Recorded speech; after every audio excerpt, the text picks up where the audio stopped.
Good morning, students. I, Kirti, welcome you all in BBVN online classes.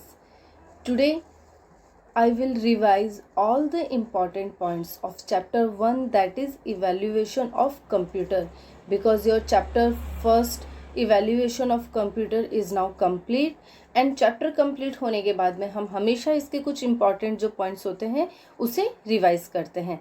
So let's start. An abacus was the first of many calculating devices to be invented to perform both basic and complex calculations. जो abacus है वो first calculating device था जो कि calculation को easy करने के लिए बनाया गया था. नाउ जो कंप्यूटर की हमने 5 जनरेशन्स पढ़ी थी उसे रिवाइज करते हैं.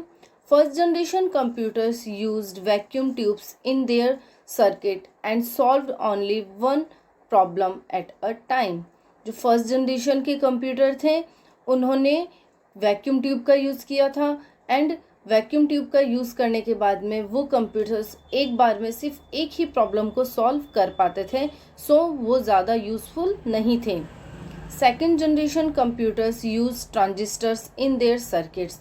नाउ सेकेंड जनरेशन कंप्यूटर जिन्होंने वैक्यूम ट्यूब की जगह किसे यूज़ में लिया, ट्रांजिस्टर को यूज़ में लिया and proceed instructions faster than first generation computers.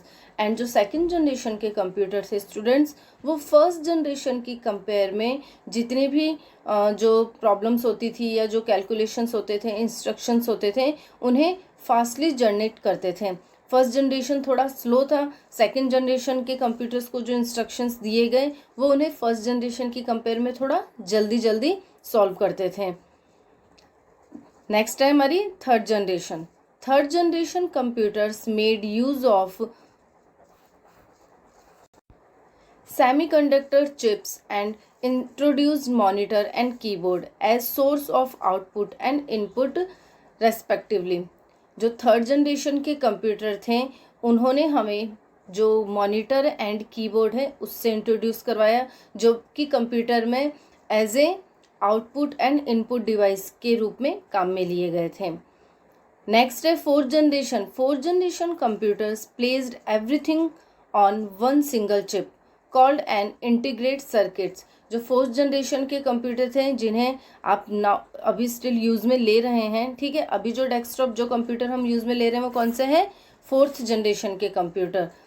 और जो फोर्थ जनरेशन के कंप्यूटर थे वो सिंगल चिप पे वर्क करते थे जिन्हें क्या कहते थे, इंटीग्रेट सर्किट. लास्ट है fifth generation. Fifth generation computers are still in the development phase and make use us AL abilities such as voice recognition and natural language processing.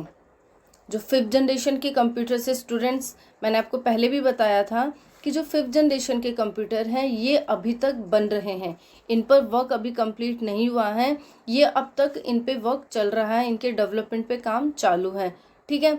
और जो फिफ्थ जनरेशन के कंप्यूटर हैं वो AL abilities पे काम करते हैं जैसे वॉइस रिकॉग्नाइज एंड जो नेचुरल लैंग्वेज होती हैं उसके बेस पे काम करेंगे. लाइक रोबोट जैसे एक इंसान काम करता है उसी के जैसे रोबोट बनाए जा रहे हैं जो कि हमारे काम को इजी कर दे और जिस तरीके से हमारी एक्टिविटीज़ होती हैं, हम जो एक्टिविटी करते हैं सेम जो फिफ्थ जनरेशन के कंप्यूटर्स हैं वो वर्क करेंगे. Smartphone are small computers that can do almost everything. जो स्मार्टफोन होते हैं जो कि आप सभी जानते हैं, स्मार्टफोन सभी के पास हैं, वो सेम लाइक कंप्यूटर्स के जैसे ही सारे काम करता है.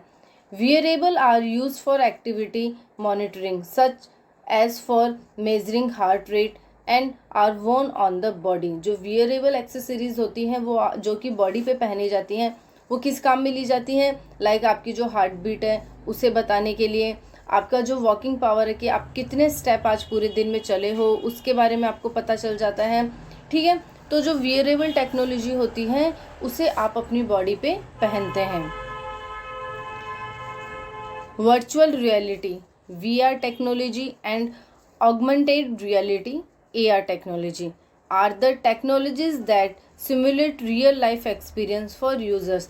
जो VR टेक्नोलॉजी है एंड AR टेक्नोलॉजी है, ये दोनों ही टेक्नोलॉजी जो रियल लाइफ एक्सपीरियंस है वो हमें फील कराती हैं. जो रियल लाइफ एक्सपीरियंस है उसे आप इन दोनों टेक्नोलॉजी से फील कर सकते हैं, इसका एक्सपीरियंस ले सकते हैं।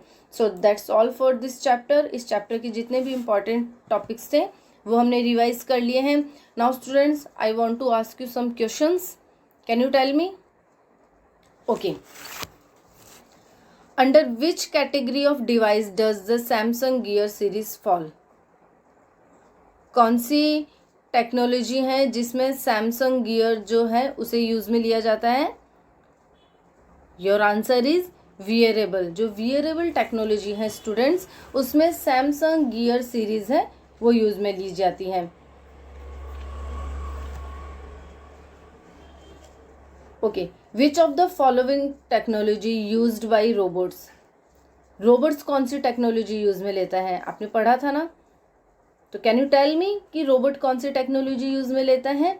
Yes,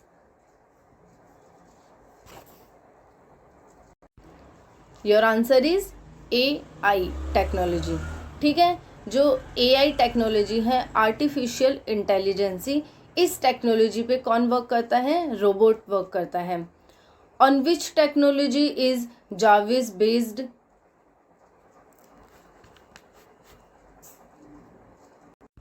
same answer, artificial intelligence, AI technology. Next question है student, in which year was the Pascaline invented? कौन सी ईयर में पैस्कालाइन इन्वेंटेड हुआ था? 1642। 1642 में पैस्कालाइन इन्वेंटेड हुआ था। Under which generation of computer does ENIAC fall? कौन से जनरेशन के कंप्यूटर में एनआईक को यूज में लिया गया था? Your answer is first generation computer. जो फर्स्ट जनरेशन के कंप्यूटर्स थे उसमें एनआईक को यूज में लिया था। विच generation of computer relayed on assembly language? कौन सी जनरेशन के कंप्यूटर ने असेंबली लैंग्वेज यूज में ली थी? Your answer is second generation computer. जो सेकेंड जनरेशन के कंप्यूटर्स थे उन्होंने असेंबली लैंग्वेज को यूज में लिया था। सो स्टूडेंट्स, ये थी आपके कुछ इंपॉर्टेंट क्वेश्चंस जो मैंने आपसे पूछे हैं। Now your today's homework is learn all the key terms of this chapter. आपके इस चैप्टर से रिलेटेड जितने भी की टर्म्स हैं आपको वो लर्न करने हैं। ओके, तो have a good day, thank you so much, bye bye.